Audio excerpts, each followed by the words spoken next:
A fragilidade invisível.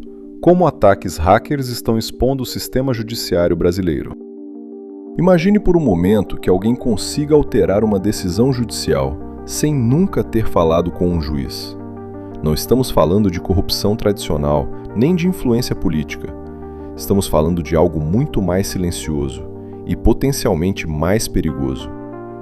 Um comando dentro de um sistema. Uma credencial válida. E de repente, a realidade muda. Essa não é uma hipótese. Isso já aconteceu no Brasil.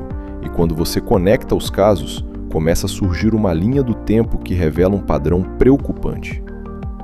Tudo começa a ganhar escala em 2020, quando o Superior Tribunal de Justiça sofre um dos ataques mais impactantes já registrados no judiciário brasileiro.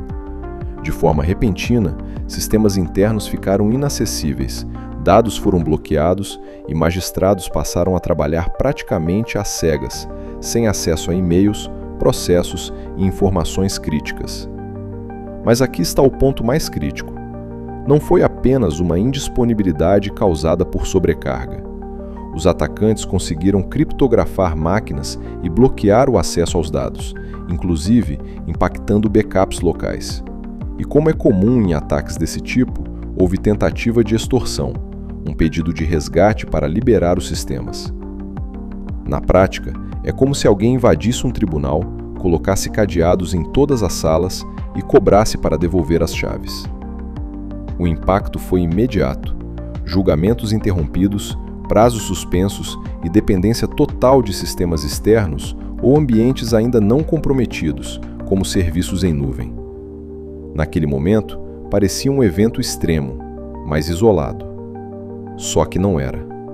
Avançando para 2023, vemos um tipo de ataque ainda mais sensível, porque ele não bloqueia o sistema, ele manipula o sistema.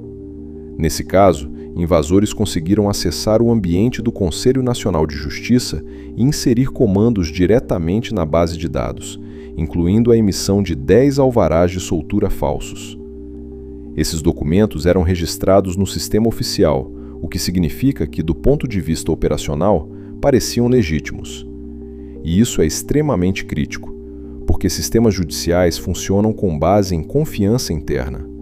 Se uma ordem está no sistema, ela é tratada como válida. Além disso, os invasores chegaram a emitir um mandado de prisão contra o ministro do STF, evidenciando que o objetivo não era apenas financeiro, mas também demonstrar capacidade de manipulação e exposição do sistema. Agora pensa no nível disso. Não é apenas invadir, é escrever dentro do sistema e fazer com que aquilo se torne uma verdade oficial. E é aqui que a situação começa a escalar. Em 2025, o ataque muda novamente de característica. Dessa vez, o alvo é a disponibilidade. O Tribunal de Justiça do Rio Grande do Sul sofre um ataque de negação de serviço distribuído, onde uma rede de dispositivos comprometidos, uma botnet, foi utilizada para sobrecarregar os servidores do tribunal com um volume massivo de requisições simultâneas. Esse tipo de ataque não precisa invadir o sistema. Ele simplesmente impede que ele funcione. O impacto foi direto. Sistemas fora do ar, audiências afetadas, impossibilidade de tramitação de processos e interrupção de decisões urgentes, como habeas corpus e medidas protetivas. Na prática, é como se milhares de pessoas ligassem ao mesmo tempo para um único número, até que a linha simplesmente pare de funcionar. E quando isso acontece com o judiciário, o impacto é imediato na vida real. Mas o ponto mais crítico dessa linha do tempo acontece entre 2025 e 2026, quando vemos a convergência de tudo isso em um único tipo de ataque. Uma organização criminosa consegue acessar o sistema do CNJ e executar algo que transforma o digital em consequência física imediata. Eles emitem alvarás de soltura fraudulentos, que são automaticamente processados pelo sistema e enviados para execução no sistema prisional. O resultado? 4 detentos deixam o presídio pela porta da frente, sem resistência, sem suspeita, sem erro aparente. Porque, do ponto de vista do sistema, tudo estava correto. Agora vem o detalhe mais importante de todos. Segundo as investigações, não houve necessariamente uma falha estrutural no sistema. Os criminosos utilizaram credenciais legítimas de magistrados, que haviam sido obtidas de forma ilícita. Ainda não se sabe exatamente como, mas existem hipóteses como phishing, vazamento de credenciais ou reutilização de senhas comprometidas. Ou seja, eles não exploraram uma vulnerabilidade técnica complexa, eles exploraram identidade. Na prática, isso é como se alguém tivesse acesso ao login e senha de um juiz e pudesse tomar decisões em nome dele dentro do sistema. E isso muda completamente o problema, porque não é mais sobre invadir, é sobre se passar por alguém que já tem permissão. E essa sequência de eventos revela um padrão muito claro. Primeiro, os sistemas podem ser paralisados. Depois, podem ser manipulados. E, por fim, podem gerar impacto direto no mundo físico. Confidencialidade, integridade, disponibilidade.